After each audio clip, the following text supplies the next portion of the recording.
인사드리겠습니다. 한희철입니다. 반갑습니다. 네, 오랜만입니다. 1년에 한 번씩 겨루직녀 만나듯이 7월 중순이면은 그동안 매해 이렇게 한 번씩 와서 뵙게 됐는데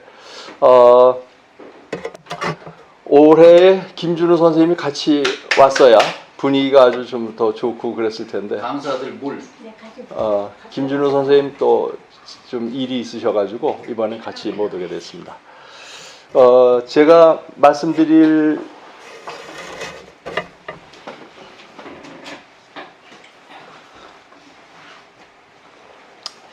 주제는 원래 이번에 그 삼위일체 문제를 다루면서 예수와 성령과 그리스도 이렇게 예수, 성령, 하나님 이렇게 세 분야로 해가지고 세 사람이 각각 나눠서 한 파트씩 얘기를 해서 그걸 총체적인 그림을 그려보려고 그렇게 했던 건데 일단은 지금 성령 부분이 빠져 있으면서 일단 저는 그냥 선생 예수와 그리스도라고 하는 그런 큰 타이틀로 말씀을 드리도록 하면서 예수가 보통 하나님과 동일시 돼 왔는데 기독교계 안에서 그것이 예수에게만 가능한 것이고 일반 기독교인에게서는 불가능한 일인가 하는 이제 이런 질문을 갖고 그러고서 조금 좀 생각을 해보려고 합니다.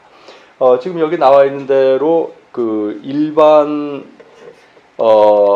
기독교인들에게 있어서 그 예수라고 하는 분은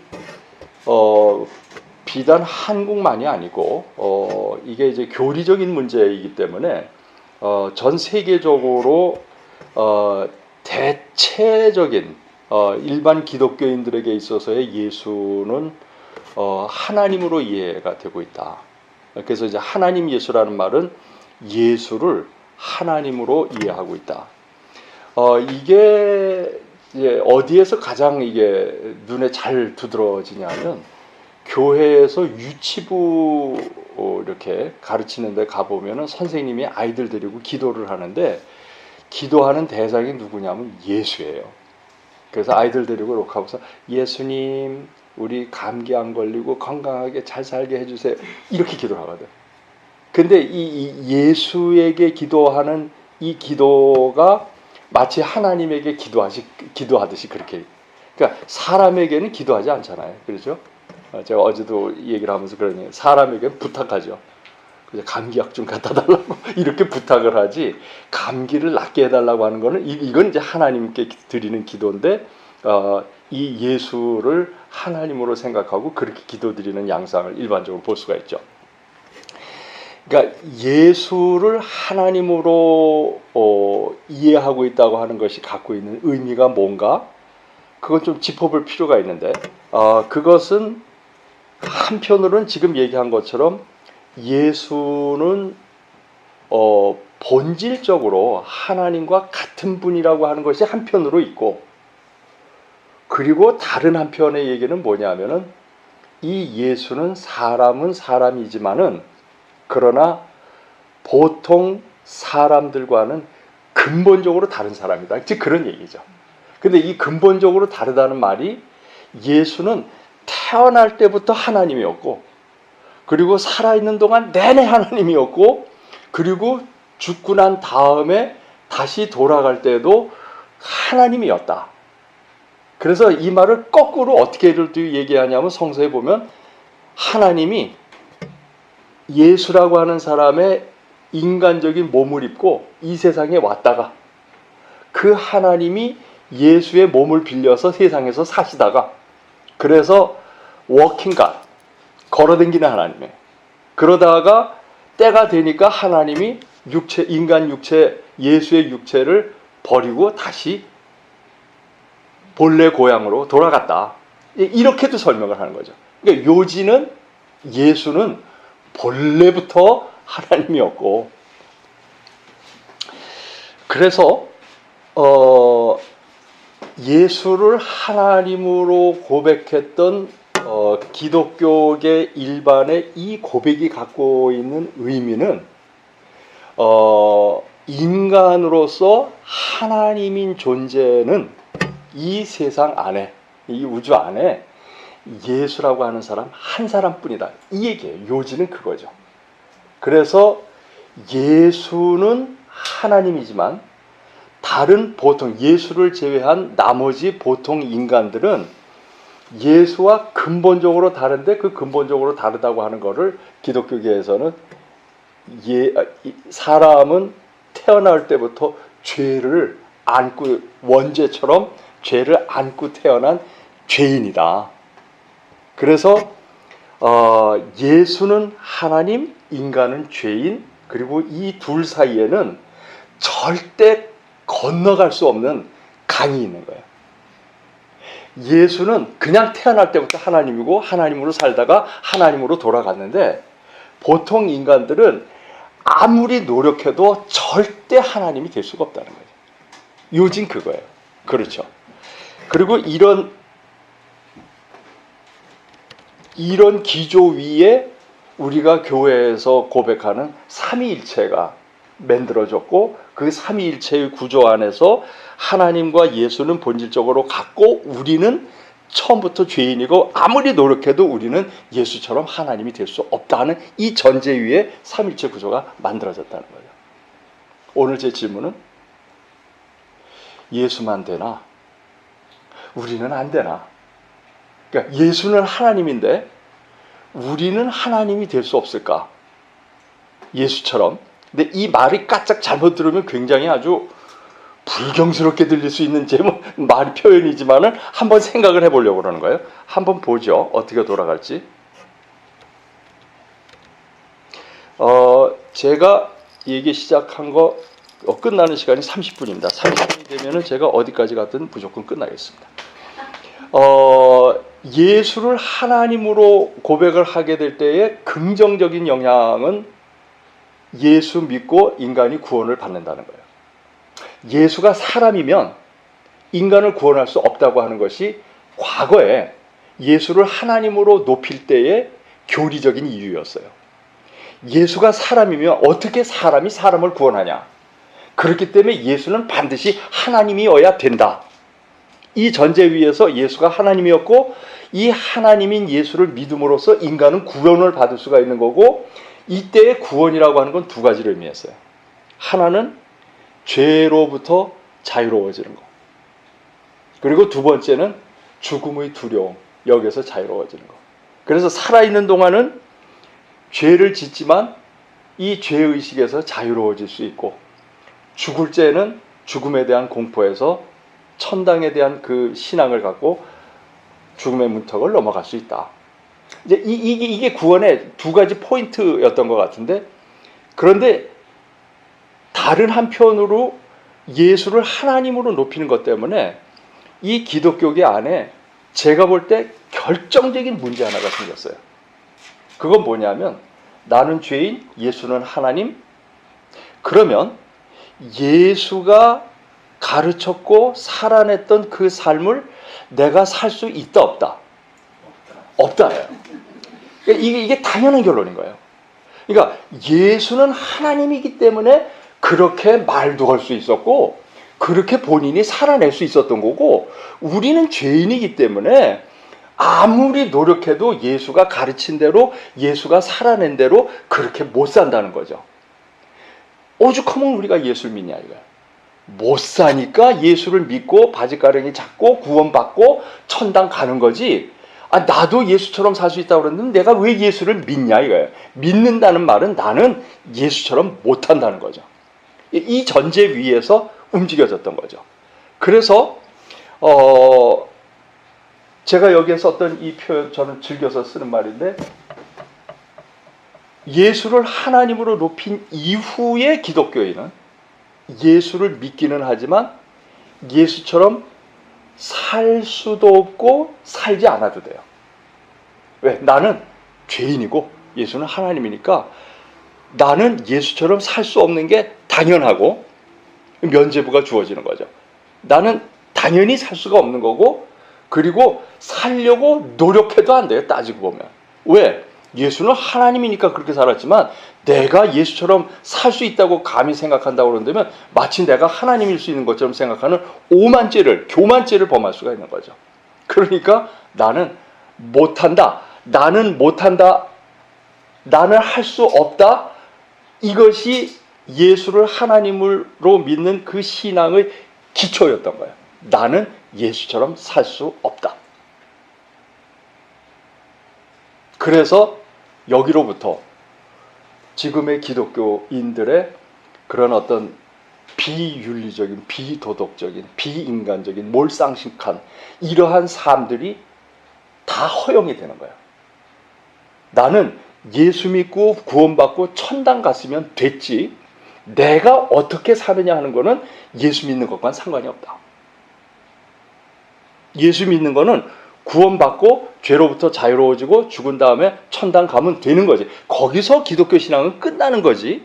내가 예수 믿고 예수처럼 살아야 될 이유는 없다는 거예요. 왜? 예수는 하나님이고 나는 죄인인데 내가 어떻게 그렇게 사냐. 이해가 잘 되셨죠? 더 이상 반복하지 않겠습니다. 제 질문, 예수를 믿는 것이, 예수를 사는 것이 되게 할 수는 없을까? 예수를 믿는 것이, 이거는 예수를 산다는 말은 예수가 살았던 것처럼 예수처럼 그렇게 살아낼 수 있는 길은 없을까 하는 그 질문인데, 이 질문은 원론적인 질문이고 우리가 실제로 예수처럼 살 거냐 말 거냐 하는 거는 그거는 별개의 문제예요. 그러니까 부담 갖지 말고 그냥 들으십시오. 여러분들이 예수처럼 살 거냐 안 살 거냐, 제가 꼭 그렇게 살라고 지금 윽박 지르려고 얘기하는 게 아니고 원론적인 얘기를 하는 거예요. 지금까지 기독교는 예수를 믿게 되면 예수 믿고 구원받고 천당은 가지만 예수처럼 살지는 않았단 말이에요. 그게 면죄부를 받았었어요. 그런데 제가 지금 던지는 화두는 예수를 믿는 게 예수를 사는 것이 될 수 있는 길은 없을까? 이 질문에 대한 저의 대답이 제가 썼던 책, 예수 선생으로 만나다라는 책. 그때 받으셨나요? 읽으셨나요?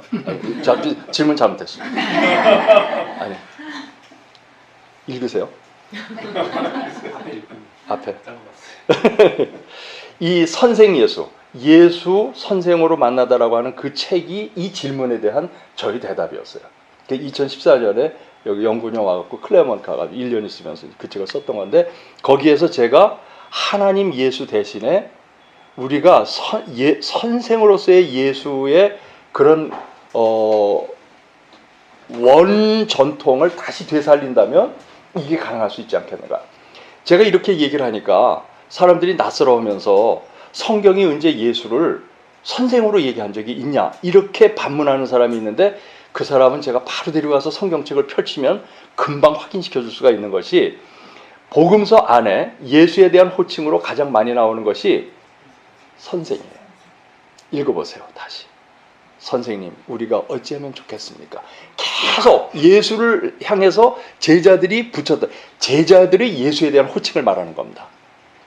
예수가 살아있는 동안 예수의 제자들이 예수에게 불렀던 호칭은 거의 전반적으로 선생이었습니다. 우리 생각에 예수를 그리스도로 이렇게 살아계신 그리스도로 제자들이 직접 호칭한 경우는 없습니다. 더군다나 예수를 하나님으로 그렇게 제자들이 직접 고백한 케이스도 거의 없습니다. 요한복음에 몇 번, 전체 2번인가 그 공동체 전체의 고백처럼 이렇게 예수를 하나님처럼 이렇게 고백한 대목이 한 우회적으로 2대목 정도 나오는데, 그 외에는 나머지는 선생입니다. 원래 선생이었다. 이 선생의 의미를 원래 유대인들은 뭐라고 표현했냐면 랍비라고 썼습니다. 이 랍비라고 하는 말을 하면 사람들은 보통 율법학자를 가리키는 말로 생각하는데, 저도 처음에 그래서 혼동이 됐어요. 그런데 찾아보니까 율법학자를 랍비로다가 호칭한 거는 AD 70년 이후예요.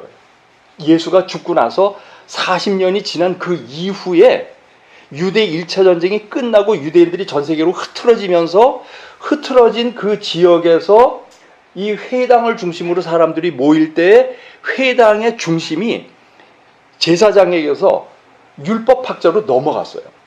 그러면서 이 율법학자들이 그때 랍비라고 불렀는데, 예수 당시의 랍비는 그런 뜻이 아니었어요. 그 랍비를 우리가 오늘날 다 성경에 보면 선생으로다가 번역이 됐는데, 예수 당시의 랍비는 이스라엘 안에서 그 사람의 가르침이나 삶이 모든 유대인들이 본받을 만한 유대인 전체, 유대인 민족 전체의 그런 어떤 공동체적인 존경을 받는 사람들을 선생이라고 불렀어요. 랍비라고 불렀어요. 그래서 어떤 특별한 직책을 갖고 있는 사람을 랍비로 부른 게 아니라 국민적 존경을 받고 있는 사람을 랍비라고 불렀다. 우리나라가 어때요? 선생이라는 호칭이? 우리나라도 그래요. 제가 아주 상징적으로 늘 김구 주석 얘기를 하는데, 김구는 직책이 주석이었어요. 그런데 보통 우리가 뭐라 불러요? 김구 선생이라고 그래요. 그 이유는 직책 때문이 아니라 그 사람의 삶에 대한 사람들의 국민적인 그런 어떤 존경심을 선생이라는 호칭으로 붙이죠. 이 호남 지역에서는, 호남 지역 아닌 사람들은 거기에 대해서 공감 안 할지 모르지만은, 호남 지역 사람들은 최근에 김대중 대통령을 김대중 대통령이라고 안 부르죠. 김대중 선생이라고 해요. 그것도 그런 이유죠. 근데 우리나라 안에 선생 호칭을 받은 사람들이 꽤 많이 있습니다. 제가 다 열거 안 하고요. 단지 이 선생 호칭이 그러면 예수에 대한 고백으로서뿐만이 아니라 이 한국과 동양 전통 안에서도 그 선생이라는 호칭이 그런 의미를 다 갖고 있느냐 하는 이 질문을 가질 수 있는데, 제가 그 관심을 가지고 일본, 북한, 중국 다 확인을 해봤는데, 일본에서도요, 가면은 일본에서 사람을 존경할 적에는 직함으로 안 불러요. 꼭 센세이라고 부르죠. 가르치는 교사에게 붙이는 칭호가 아니고요, 저를 존경하는 의미로 저를 부를 적에는 한인철 모쿠사이 센세이, 모쿠사이 센세이라고 불러요. 목사 선생님이라고 그래요. 그리고 북한에 가니까, 북한에 제가 참사들하고 이제 NGO 활동 때문에 만나고 그러면은 북한 사람들이 저 부를 적에 절대 목사라고 안 부릅니다. 한인철 선생이라고 그래요. 저를 높여서 부를 땐 선생입니다. 중국 사람들한테 물어봤어요. 한족들한테. 그랬더니 한족 목회자들이 똑같대요. 그런데 한중일이 똑같아요. 그래서 제가 대표적으로 그 중국 한족한테 들은 얘기가, 시진핑이 마잉주 대만 총통하고 이 국가적인 큰 협상을 해야 되는 때에 마잉주를 만나러 갔을 적에 시진핑이 마잉주에게 불렀던 호칭이 총통이 아니고 선생이었대요. 몰랐어요. 그래서 인터넷으로 찾아보니까 그렇더라고요. 최고의 호칭이었대요. 마잉주 선생. 이거는 마잉주의 마음을 얻기 위해서 시진핑이 사용할 수 있었던 최고의 호칭이었다는 거예요. 저는 예수에게 이 호칭을 붙여서 이스라엘 안에서도 살아있었던 선생 전통, 그리고 한국과 이 동남아에 살아있는 이 전통을 다시 살려서 예수를 믿는 것이, 예수를 사는 것이 될 수 있는 이 길을 이 선생 호칭에서 좀 찾아보려고 그러는 거죠. 저는 선생이 되려고 그러면 한 5가지 조건이 필요하다고 생각을 해요.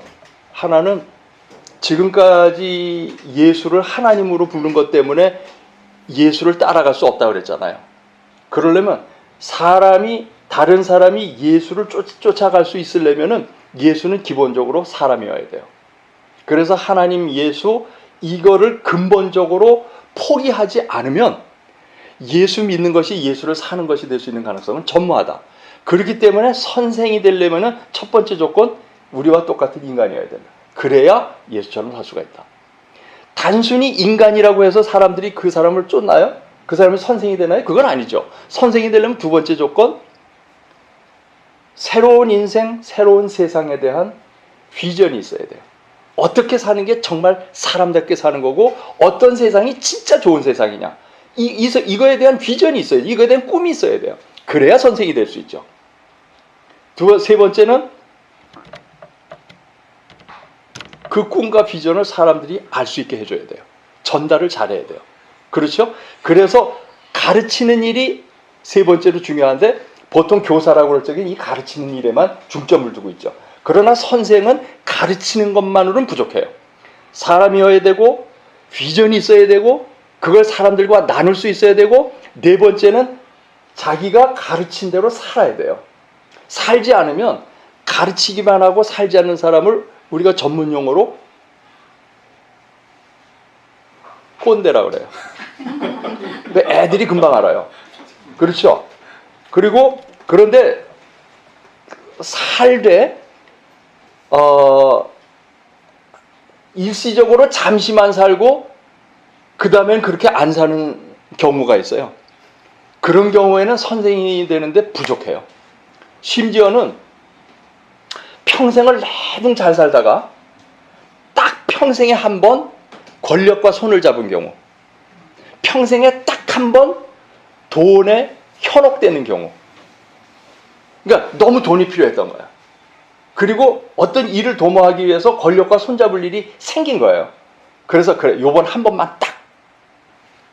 그런데 그 한 번이 지금까지 살아왔던 그 사람 삶 전체를 한꺼번에 무너뜨려요. 그래서 농담 삼아 하는 말이 있어요.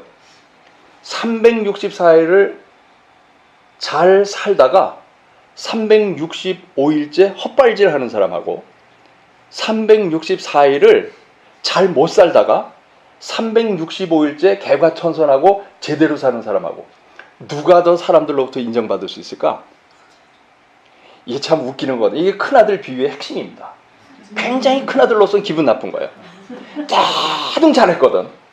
근데 이놈은 대둥 못했다가 딱 한 번 잘했는데, 그런데 사람들은 마지막에 잘한 사람을 기억한다는 거죠. 근데 이게 마찬가지예요. 예수의 길을 간다고 잘 가다가 마지막에 한 번 헛발질을 하게 되면, 일탈을 하게 되면 그것으로서 그 사람의 선생으로서의 자격은 끝이 나요. 더 이상 사람들은 그 사람을 선생으로 인정을 하지 않고 그에 따라서 그 사람의 삶을 따라가지도 않아요. 이게 불행한 건데, 일제 36년 동안에 그 33인 서명하신 분들 있잖아요. 독립선언문. 근데 거기에 선언문은 독립선언문 다 서명하셨던 분들 중에 다 정말 지도자였죠. 그런데 나중에는 고문, 회유, 협박 뭐 이런 것 등등에 의해서 많은 분들이 변절했잖아요. 일설에 의하면은 한 사람 빼놓고 다 변절했다고 그래요. 거기에 목사가 10명이 포함이 되어 있고요. 이렇게 되면 그 전에 잘 살았던 것이 그 한 번의 변절에 의해서, 변절이라는 말을 하기에는 우리는 너무 그 아래, 한참 아래 있지만은 어떻든 그 한 번의 변절에 의해서 그 사람이 지금까지 살아왔던 삶이 선생으로서의 자격을 상실하게 되는 그런 결과를 가져올 수 있다는 거죠. 예수가 선생의 자격이 있는가? 예수가 인간이었는가? 인간이었죠. 예, BC 4년 나사렛 출신, 그리고 목수, 틀림없이 사람 맞죠. 예수가 가지고 있었던 비전, 그건 하나님 나라, 하나님 나라의 가르침은 예수의 비전의 핵심이었죠. 그리고 예수의 가르침은 우리 다 아는 것처럼 비유의 달인이었죠. 비유를 통해서 하나님 나라를 잘 가르쳤죠. 그 다음에 예수의 삶은 그런 하나님 나라의 구체적인 실현 방법으로서 예수 당시에 선택할 수 있는 길로서 이 무상의 치유와 공동식사, 이게 이제 역사적 예수 연구하는 분들이 얘기하는 거고, 지금 우리는 다를 거예요. 지금 우리 시대에 하나님 나라를 현실화시키기 위한 방편으로 선택할 수 있는 전략은 무상의 치유, 공동식사, 꼭 이런 방식으로 안 나타날 수도 있죠. 예수 당시에 예수가 선택할 수 있는 대안이었죠. 그리고 예수는 그러한 삶을 십자가 처형의 그런 어떤 불길한 예감이 있는, 예고된 그런 때에도 그 앞에서 무릎 꿇지 않고 끝까지 관철해냈죠. 그러니까 십자가의 죽음은 예수의 가르침과 삶을 권력 앞에서 무릎 꿇지 않고 끝까지 관철해낸 것에 대한 상징일 수도 있다는 거예요. 십자가가 이렇게 보면 그렇게도 보인다는 거죠. 그렇죠? 네. 이렇게 될 경우 선생 예수와 기독교인의 관계는, 그동안에 하나님 예수와 기독교인의 관계는 하나님이신 예수를 내가 믿고 그 예수의 공로에 의해서 죄가 용서받고 그리고 죽은 다음에는 하나님 나라에 들어가는 걸로 이렇게 됐던 관계 설정이, 선생 예수가 되는 경우에는 이 선생 예수가 우리에게 주신 그 비전이 있단 말이에요. 하나님의 뜻을 따라서 사는 삶, 그것이 가치가 있고 의미가 있고 거기에 진정한 행복이 있다고 우리에게 가르쳐줬고, 그래서 그 뜻을 따라서 살게 될 때 우리 안에 하나님 나라가 여기서부터 시작이 돼갖고, 그래서 그 하나님 나라는 두 사람이 부부가 돼서 가정을 이루면 그 가정이 하나님 나라가 되고, 그리고 이 공동체가 하나님 나라가 되고, 우리 사회, 국가, 세계가 마침내 하나님 나라가 되는 그런 꿈을 예수가 갖고 있었던 거죠. 그 예수의 꿈을 우리가 믿고, 그분이 가르친 거 그거 우리가 믿고, 그분이 살아냈던 그 삶을 우리가 보면서 그분을 정말 신뢰하고, 그리고 죽는 그 순간까지도 그 삶을 관철해냈던 그 예수의 모습을 보면서 이분이야말로 우리가 정말 따라갈 만한, 선생은 앞서 사신 분의 뜻을 갖고, 책을 보셔서 다 알겠지만은 예수가 선생인 이유는 그분이 자신이 가지고 있는 그 꿈을 사람들에게 가르쳤던 것처럼 자신이 앞서서 그 길을 가신 거고, 그리고 그 길을 죽는 순간까지 관철해낸 거기 때문에 그 선생님은 앞서 사신 분으로서의 내 선생님인데, 내가 그분을 믿는다고 하는 말은 이 경우에 나는 그분을 전적으로 신뢰한다. 이 예수가 선생이라고 하는 말은 이분의 삶이야말로 내가 한평생 그분을 믿고 그분을 신뢰하고 그분이 가르친 대로 살면 여기에 진짜 내 삶에 행복이 있고 가치가 있다고 하는 이런 생각을 갖고 그분이 앞서가신 길을 따라서 같은 길을 가는 것. 이게 선생 예수와 기독교인의 관계로 새롭게 설정될 수 있는 것이 아닌가. 자, 이제 끝 마무리입니다. 선생 예수와 하나님의 관계. 선생 예수는 처음부터 하나님과 하나였는가? 대답은 No. 예수도 어렸을 적에는, 아직 어렸을 적에는 하나님도 제대로 몰랐었을 때가 있었을 거고, 그리고 과연 내가 하나님과 하나된 삶을, 하나된 길을 가야 될 거냐 말아야 될 거냐 하는 갈등도 있었을 것이고요. 그리고 어느 시점에 결심했던 때가 있었을 거고요. 그 결심의 순간이 언제인지는 모르지만 광야에서 3가지 시험을 받으면서 그 소림사 36방을 통과했던 그 순간이 아마도 예수의 입장에서는 자기가 이제는 하나님과 하나된 삶을 가야겠다고 하는 결심을 했던 순간이었겠죠. 그때부터 시작인 거예요. 그리고 그때부터 예수가 죽는 순간까지, 십자가를 지고 죽는 순간까지 가다가 만약에 예수가 헛발질을 했다면, 돈에 눈이 어두워서 돈과 타협을 했거나 아니면 살아남기 위해서 권력자하고 타협을 하는 이런 순간이 있었다고 그런다면 예수는 절대 선생이 될 수가 없었을 거예요.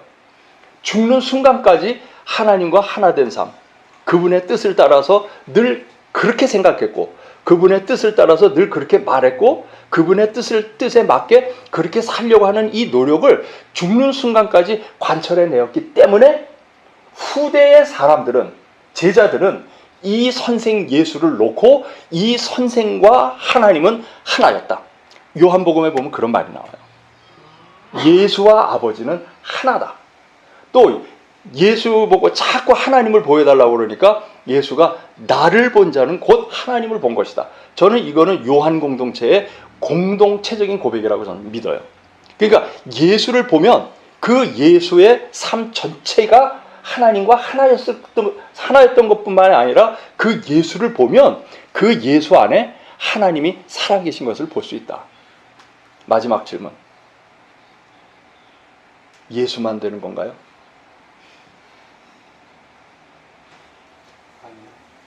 아, 감사합니다. 강의가 아주 잘 된 걸로. 네. 예수만 되는 것이 아니라 우리도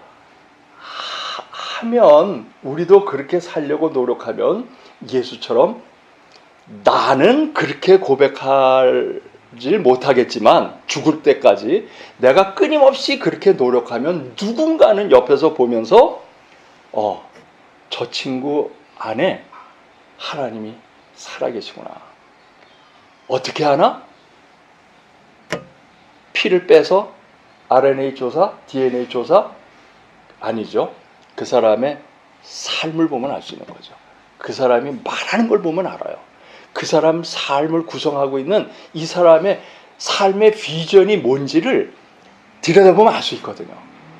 그런데 그게 하나님에게 뿌리가 다 있는 거예요. 하나님으로부터 생각하고 하나님으로부터 말하고 하나님으로부터 사는 거죠. 그걸 보고 그 사람 속에 하나님이 살아있다고 하는 걸 느끼게 되는 거죠. 우리도 예수 앞서가신 선생을 따라서 같은 길을 가면 우리도 선생이 될 수도 있는 거고, 그리고 어떤 누군가는 우리를 보면서 아, 하나님이 저 안에 살아계시구나, 저 사람 속에. 그리고 하나님이 저 사람과 하나였다.